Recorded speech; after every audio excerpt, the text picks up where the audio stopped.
Sádi Abdelrahim vagyok, és a kolléganőmmel Gőz Dorottyával együtt a mi cégünk, az Amoeba Group.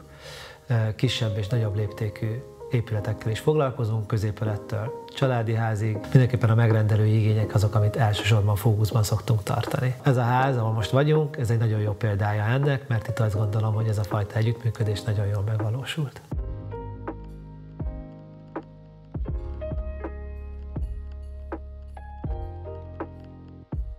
Ez a ház, ahol itt most vagyunk, ez itt Harsánylejtőn, Óbudán van, 3. kerületben. Ez az egész Harsánylejtős rész, ez akkor lett kiosztva teleként, tehát egy óriási nagy üres lejtőt képzeljetek el, szinte még utcák se voltak kijelölve benne. Egyrésztről izgalmas, másrésztről azért elég nagy kihívás is volt, hogy egy tök üres lejtőn elhelyezzünk egy házat, egyenlőre a semmi közepén, de hát lehetett tudni, hogy mire ez a ház megépül, addigra már nagyon sok ház fogja körülvenni, amiről ugye nem tudtunk semmit, hogy azok milyenek lesznek, mekkorák lesznek, merre lesznek tájolva, hogy fognak kinézni. Tehát ilyen kicsit óvatosan kellett ezt az egészet vinni, hogy a nagy ismeretlenbe csinálunk végül is egy házat. Szóval ez egy észak-déli lejtő, észak irányba van a kilátás, és viszont a másik, tehát a hegy felől jön a nap. Alapvetően egy ellentmondás, mert ugye ha van egy kilátásos telkünk, akkor általában a kilátás felé tájoljuk a házat. Itt viszont ráadásul a kilátás felé volt az utca is. Úgyhogy ezt átbeszéltük a megrendelőkkel, és végül is arra jutottunk, hogy ők egy család, volt egy kisfiú, van is egy kisfiúk, és inkább egy ilyen bensőségesebb életet szeretnének élni, és nem az egész házat a kilátás fele fordítani, hanem sokkal fontosabb, hogy legyen egy ilyen intimebb olyan házuk, ami nagyon jól kommunikál a kerttel, és hát egy ilyen zártabb, intimebb családi teret tudjunk létrehozni. Emiatt alakult végül is ki az elrendezés, ami végül megvalósult, egy L-alakú ház, így a beforduló L-alaknak a telekkel párhuzamos szára gyakorlatilag az egyik irányú szomszéd felől elzárja ezt a kis belső kertet, ahol gyakorlatilag ki tud alakulni egy olyan kis családi élet, amire sokkal kevésbé látnak rá a szomszédok.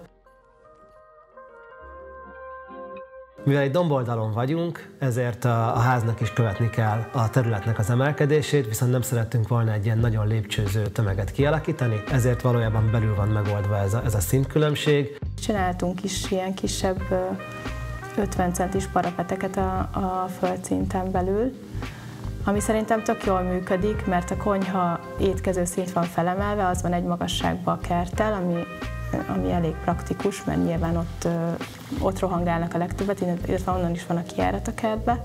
A nappali meg egy kicsit így besüllyed a kertbe, és ez egy ilyen teljesen más kapcsolatot hoz létre a kerttel, meg a zölddel. Kicsit így beülsz ebbe az intim, zöld kertbe, tök máshogy érzed magad, mint hogyha színbe lennél vele. És így abszolút szemmagasságban van a kert, ami egy ilyen tök más perspektívát ad, ami szerintem nagyon érdekes. Általában először ugye az épületnek a szíve, lelke, az ez a konyha, étkező, nappali, ezt talán ezt szoktuk legelőször elhelyezni, és akkor így ekköré jön a többi funkció. De ez nagyon más igazából, nem tudok olyat mondani, hogy na, akkor most leülsz, és piros vonallal felrajzolod a nappalit, és akkor ezt így kell csinálni. Minden tervezési folyamat egy kicsit más, mert függ attól, hogy kik a megrendelők, függ attól, hogy hova tervezzük, függ attól, hogy mennyi adottság van az adott helyszínen, amihez alkalmazkodni kell, vagy teljesen szabad kezünk van, mert olyanok a körülmények, az mondjuk elég ritka. És akkor így valahogy egyszerűen kialakul szervesen. Nagyon fontos, hogy ő minél jobban megismerik az ő családi életüket, hogy ők hogy működnek így hármasban, és akkor köré valahogy felfűzzük a háznak az egész elrendezését.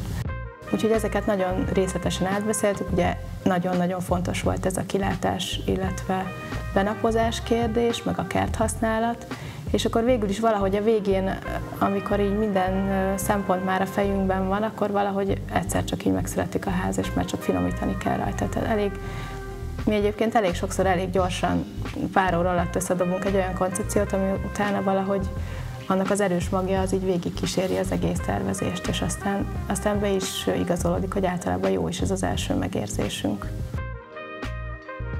Mindenképpen szándékunk volt az, hogy eltérünk attól, hogy kizárólag nagy fehér kubusok legyenek hatalmas üvegablakokkal, hanem szerettük volna, hogy legyen az egésznek egy kedvessége, egy melegséget szerettünk volna behozni, és emiatt vannak egyrészt belül is ugye a fafelületek nagyon hangsúlyosan megjelennek, illetve kint a homlokzaton is ezek a fa lamellák, amik körülölelik a két hosszanti homlokzatot, ezek hozzák be még azt a kis kedvességet, játékosságot, melegséget, és igazából az emberi léptéket az épületbe, amit egyébként ezek a nagy fehér tömegek, amik bármennyire is hozzátartoznak a modernizmushoz, nem tudnak képviselni.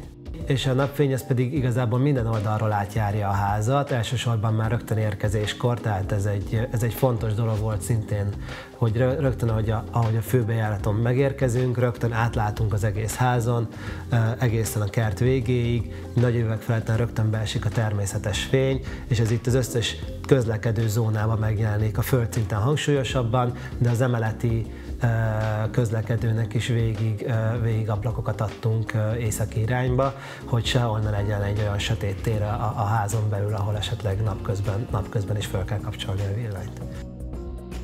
A belső építészeti kialakításnál nagyon szorosan együtt dolgoztunk a megbízóval.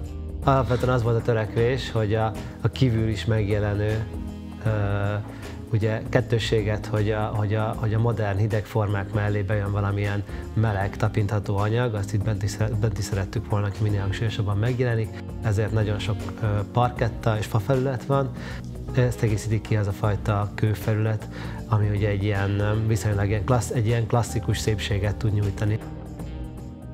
Mi úgy vagyunk vele, hogy minden egyes projekt és minden egyes megrendelő és helyszín az nekünk valahogy tök mást hoz ki tervezésbe. Tehát nekünk nincs olyan, hogy nagyon szeretjük használni a fát, vagy a követ, vagy a téglát, és akkor mindenhol próbáljuk ezt erőltetni, hanem mindig így próbálunk belemélyedni a helyszínbe, meg a megrendelőbe, minél jobban begyűjteni az összes információt, így megrágni magunkba, és akkor abból kijön valami, ami néha tök más, mint az előző. Tehát mondanám, hogy köze nincs egyik házunknak a másikhoz, az lehet, hogy kicsit túlzás, de nagyon másokat szoktunk csinálni.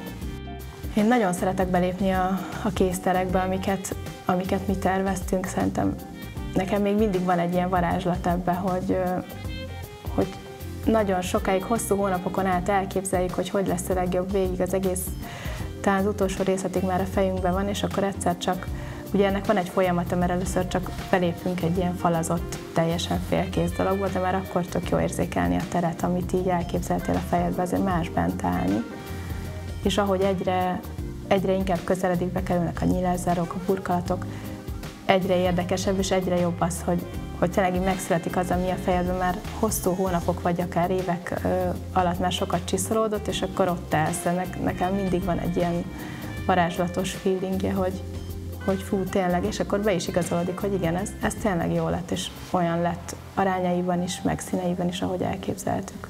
Ha hasonló tartalmakat szeretnél látni, iratkozz fel az Epitecture csatornájára.